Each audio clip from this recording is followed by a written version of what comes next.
जय श्रीराम.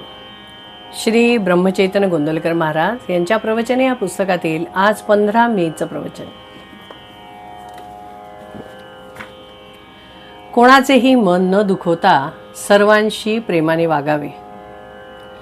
ज्याला 4 पैसे शिल्लक टाकावेत असे वाटत असेल त्याने पहिली कोणती गोष्ट करायची ती ही की कोणाचेही कर्ज होऊ देऊ नये.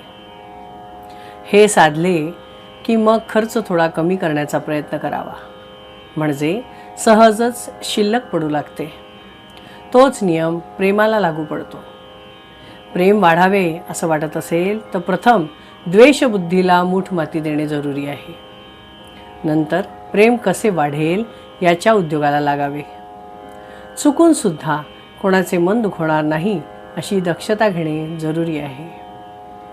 एखाद्याला काठी मारली आणि अन्य तऱ्हेने देहाला दुखापत केली तर ती थोड्याफार वेळाने भरून निघेल आणि त्याच्या हातापाया पडून माफी मागितली तर तो मनुष्य क्षमाही करील. पण मन दुखवणे इतकी वाईट गोष्ट दुसरी नाही. मन दुखवणे म्हणजे प्रत्यक्ष परमेश्वराला दुखवण्यासारखे आहे.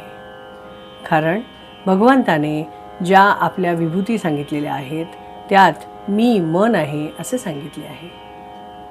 सत्याचे व्रत चांगले आहे हे खरे, पण सारासार विचार प्रत्येक ठिकाणी अवश्य लागतो.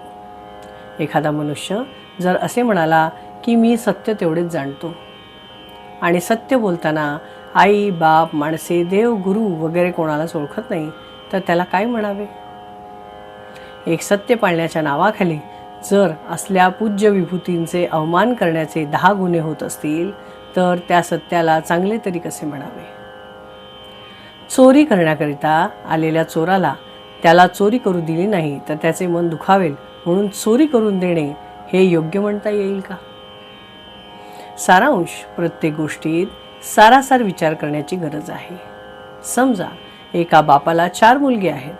त्या 4 एकाला गोड आवडते, दुसऱ्याला आंबट आवडते, तिसऱ्याला तिखट आवडते आणि चौथ्याला तेलकट आवडते.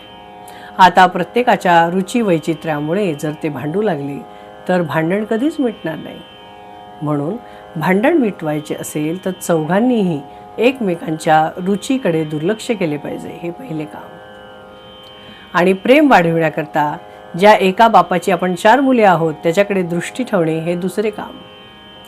म्हणजे साहजिकच पहिल्या गोष्टीचा विसर पडून आपण सर्व बंधू आहोत ही एकच जाणीव डोळ्यांसमोर राहून प्रेमाचे पोषण होईल. कशाही परिस्थितीत एकमेकांशी